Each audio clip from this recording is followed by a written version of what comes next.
नमस्कार, SBT news में आपका स्वागत है। पेश है 30 दिसंबर शुक्रवार सुबह 6:15 बजे राजस्थान की बड़ी खबरें। राजस्थान मुख्यमंत्री अशोक गहलोत ने कहा कि प्रदेश सरकार के जन कल्याणकारी योजनाओं से राजस्थान लगातार आगे बढ़ रहा है। आज पूरे देश में राजस्थान मॉडल की चर्चा हो रही है।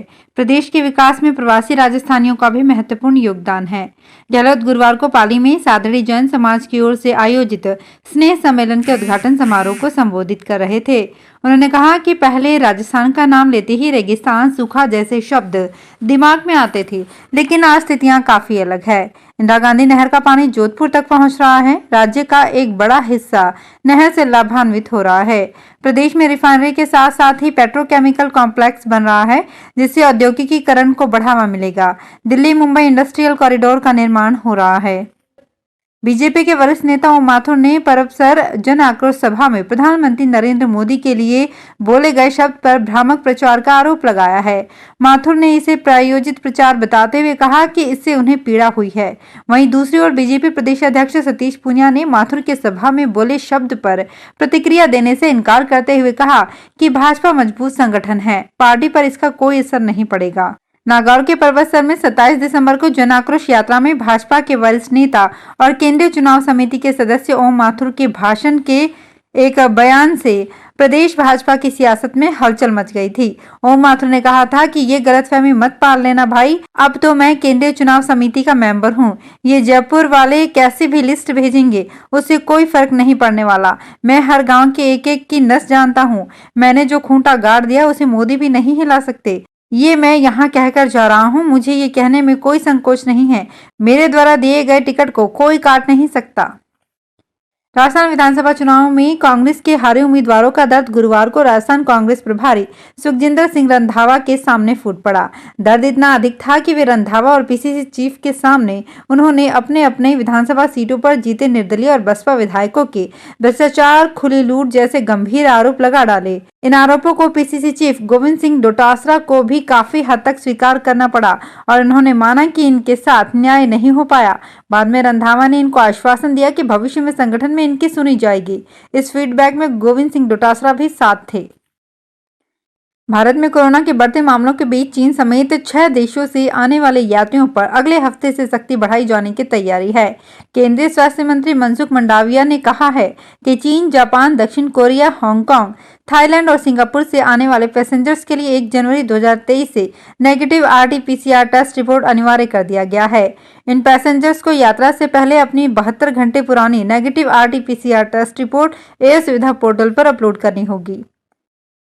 पुष्टि मार्गीय वल्लभ संप्रदाय के प्रधान पीठ विश्व प्रसिद्ध श्रीनाथ जी मंदिर में गुरुवार सुबह देश के जाने माने उद्योगपति मुकेश अंबानी के छोटे बेटे अनंत अंबानी की उनकी खास मित्र रही राधिका मर्चेंट के साथ सगाई हो गई। इस दौरान राधिका व अंबानी परिवार के खास लोग ही शरीक हुए।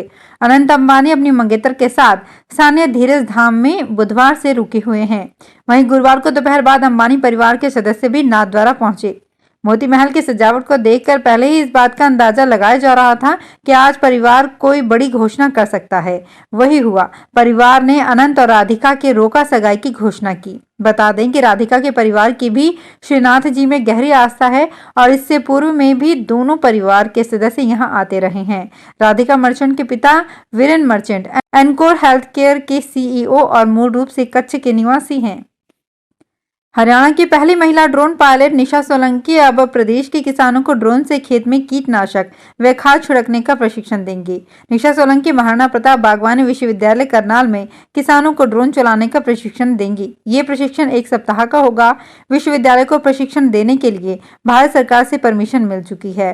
इस कोर्स के बाद किसानों को ड्रोन पायलट का लाइसेंस मिलेगा। इसके बाद किसान अपने खेत में ड्रोन से स्प्रे करने के साथ किराए पर भी स्प्रे ड्रोन चला सकते हैं। सेना में करियर बनाने का सपना संजोने वाले एनसीसी कैडेट्स बरसों से एक बड़ी परेशानी का सामना कर रहे हैं। अकेले जोधपुर ग्रुप में 18,000 एनसीसी कैडेट्स हैं, लेकिन उन्हें ट्रेन करने के लिए न तो कोई जगह है और न ही संसाधन। ट्रेनिंग के लिए आने वाले कैंडिडेट्स को जगह जगह निजी स्कूलों में भटकना पड़ रहा है। यदि जोधपुर में एनसीसी अकेडमी खुलती है तो हजारों युवाओं को सेना व अन्य सेवाओं के लिए प्रशिक्षित किया जा सकेगा। वर्तमान में केवल जयपुर में ये सुविधा उपलब्ध है। दुनिया के बेहतरीन और खूबसूरत शहरों में गिनी जाने वाली लेक सिटी का महाराणा प्रताप एयरपोर्ट देश का टॉप एयरपोर्ट बन गया है। उदयपुर एयरपोर्ट ने ग्राहक संतुष्टि के मामले में ये उपलब्धि हासिल की है। दरअसल भारतीय विमानपत्तन प्राधिकरण की ओर से निर्धारित सर्विस क्वालिटी मापदंडों को ध्यान में रखकर साल में 2 बार ग्राहक संतुष्टि सर्वे कराया जाता है। इसमें जुलाई से दिसंबर 2022 के सर्वे में उदयपुर एयरपोर्ट ने पहला स्थान प्राप्त किया है। इससे पहले जनवरी से जून 2022 के सर्वे में भी उदयपुर एयरपोर्ट ने 4.99 अंक के साथ पहला स्थान प्राप्त किया। ऐसे में दोनों राउंड के आधार पर उदयपुर एयरपोर्ट पहले स्थान पर रहा। एयरपोर्ट अथॉरिटी ने देश भर के कुल 56 एयरपोर्ट का सर्वे कराया था। राजस्थान में मेडिकल कॉलेज व अस्पताल अब चमचमाएंगे। इसके लिए राज्य सरकार की ओर से 25 करोड़ रुपए का बजट स्वीकृत किया गया है। सार्वजनिक निर्माण विभाग की ओर से ये कार्य कराए जाएंगे। प्रावधान के अनुसार बीकानेर, अजमेर, जयपुर, जोधपुर, कोटा व उदयपुर जिले के चिकित्सा महाविद्यालयों सहित चिकित्सा एवं स्वास्थ्य विभाग तथा राजमेश निदेशक चिकित्सा शिक्षा में विभिन्न नवीनीकरण कार्य सार्वजनिक निर्माण विभाग की ओर से कराए जाएंगे। इस राशि से अस्पतालों में छत और शौचालय की मरम्मत तथा विद्युत संबंधी कार्य होंगे। प्रदेश में अस्पतालों के बदहालात को देखते हुए पिछले दिनों सीएम अशोक गहलोत ने भी नाराजगी जाहिर की थी। गहलोत ने कहा कि जब उपचार के लिए वो एसएमएस अस्पताल में भर्ती हुए थे तब अस्पताल के हालात खराब थे।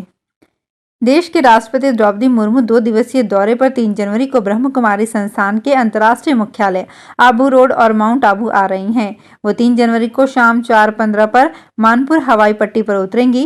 इसके बाद राष्ट्रपति मुर्मू ब्रह्म कुमारी के शांतिवन जाएंगी। वहां वो डायमंड हॉल में आजादी का अमृत महोत्सव से स्वर्णिम भारत की ओर से शुरू किए गए अभियान के तहत आध्यात्मिक सशक्तिकरण से स्वर्णिम भारत का उदय विषय पर आयोजित सम्मेलन का उद्घाटन करेंगी। हिमाचल के अधिक ऊंचाई वाले क्षेत्रों में बर्फबारी शुरू हो गई है। शिमला जिले के कुफरी, नारकंडा, खड़ा पत्थर में ये सीजन का पहला हिमपात है। मौसम विभाग ने आज रात और कल लाहौल स्पीति, शिमला, कुल्लू, किन्नौर और चंबा के ऊंचे क्षेत्रों में बर्फबारी की चेतावनी दे रखी है। इसे देखते हुए सैलानियों को अधिक ऊंचे क्षेत्रों में नहीं जाने की एडवाइजरी जारी की गई है। शिमला के कुफरी, नारकंडा, खड़ा पत्थर और चौपाल के खिड़की में सफेद चांदी बिछ चुकी है। इससे सड़कों पर फिसलन भी शुरू हो गई है। पूरा देश नए साल का जश्न मनाने की तैयारी में है। हर तरफ नए साल का उल्लास और उत्सव का माहौल है। नए साल के आगमन से पहले शिक्षा नगरी कोटा को बड़ा तोहफा मिल गया है। कोटा में ग्रीनफील्ड एयरपोर्ट को लेकर चल रही बड़ी अड़चन दूर हो गई है। नए साल में कोटा में नए एयरपोर्ट की नींव रखी जाएगी। केंद्रीय वन एवं पर्यावरण मंत्रालय से वन भूमि के डायवर्जन के प्रस्ताव को स्वीकृति मिल गई है। सेंट्रल वाइल्ड लाइफ बोर्ड ने एयरपोर्ट की फाइल को हरी झंडी दे दी है। पाली के Sumerpur mercantile urban cooperative bank limited की फालना तथा सुमेरपुर शाखाओं के जांच के दौरान 14 करोड़ 73 लाख रुपए का कैश कम मिलने के मामले में आरबीआई के निर्देश पर बैंक में लेन-देन पर आरबीआई ने 6 माह के लिए रोक लगा दी है। इससे बैंक की दोनों शाखाओं के करीब 8,000 खाता धारकों की नींद उड़ गई है। वे अब 6 माह तक अपनी रकम नहीं निकाल पाएंगे। खाता धारकों के करोड़ों रुपए बैंक में जमा हैं। राजस्थान कर्मचारी चयन बोर्ड की ओर से समान पात्रता परीक्षा 7 और 8 जनवरी 2023 को आयोजित करवाई जाएगी। ये परीक्षा 2 स्तर स्नातक और उच्च माध्यमिक पर आयोजित होगी। पहले चरण में स्नातक स्तर की परीक्षा होगी। परीक्षा के लिए ऑनलाइन आवेदन प्रक्रिया 12 अक्टूबर से 11 नवंबर तक चली थी। परीक्षा के लिए तैयारियां हो चुकी है। वहीं हाल ही में पेपर लीक की घटनाओं को देखते हुए ये परीक्षा भी सरकार के लिए एक चुनौती होगी। उदयपुर में सीईटी लगभग 117 केंद्रों पर होगी। इसमें 35,280 परीक्षार्थी शामिल होंगे। राजस्थान में बीकानेर में स्थापित राष्ट्रीय उष्ण अनुसंधान केंद्र में शुक्रवार को ऊंट की ऊन से निर्मित विभिन्न ऊनी उत्पादों का प्रदर्शन किया जाएगा। ये जानकारी देते हुए एनआरसीसी के निदेशक डॉक्टर आर्त बंधु साहू ने आज यहां बताया कि केंद्र द्वारा भारत सरकार से प्राप्त निर्देशानुसार स्वच्छता गतिविधियों को विशेष महत्व दिया जाता है। इस अभियान के दौरान केंद्र के पर्यटन स्थल की दृष्टि से महत्व को ध्यान में रखते हुए इसे और अधिक स्वच्छ और साफ सुथरा आकर्षक बनाया गया, ताकि स्वच्छता के माध्यम से पर्यटन विकास गतिविधियों को और अधिक बढ़ावा मिल सके। तो फिलहाल इस बुलेटिन में इतना ही। फिर हाजिर होंगे कुछ और बड़ी खबरों के साथ।